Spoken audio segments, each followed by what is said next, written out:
Yesterday, you went even so far as to call some Conservative MPs liars in talking about your program.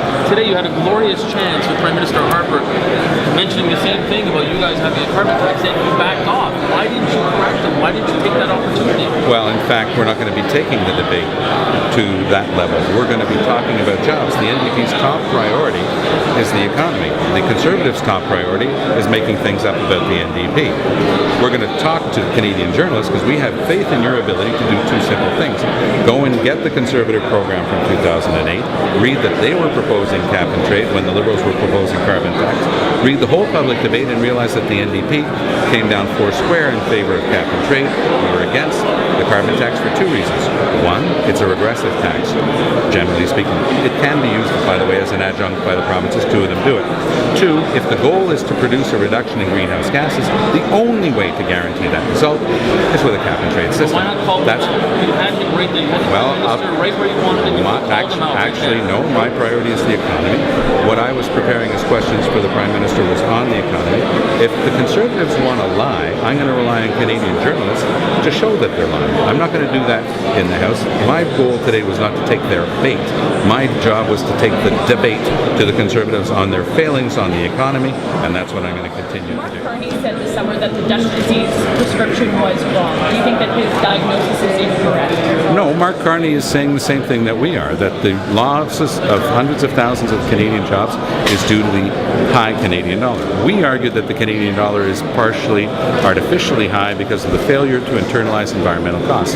If we apply the basic principle of polluter pay, we will reduce the pressure on the Canadian dollar, save some of those jobs, start getting back the balanced economy that we've had since the Second World War. In his speech in Calgary, he wasn't directly calling you out or the Dutch disease. Oh my goodness, can you imagine how inappropriate and unprecedented that would be if the head of the Bank of Canada were to get involved in partisan politics? I'm sure Mark Carney wasn't talking about the NDP. How confident are you that the RCMP Commissioner can rewrite effectively the rules around workplace relationships and romances? The Conservative government has been told by the courts that they have an obligation, a legal obligation, to respect the Charter of Rights and allow the creation of a proper union. The only police force in Canada that doesn't have a union to have normal employer-employee relationships is the RCMP. That force, with its proud history, has suffered a great deal over the recent decades for the lack of a proper employee-employer relationship governed by a collective agreement and a duly elected and chosen union. They've had these bogus in-house unions chosen by the bosses, this so-called divisional representatives.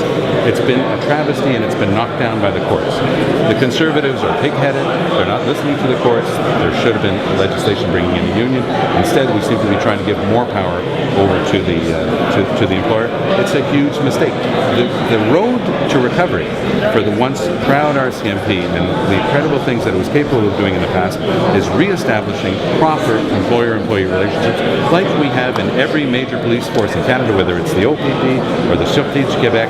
We always, the big city police forces, Toronto, Montreal, Vancouver, that's the way to go. And that's what the Conservatives are pig-headed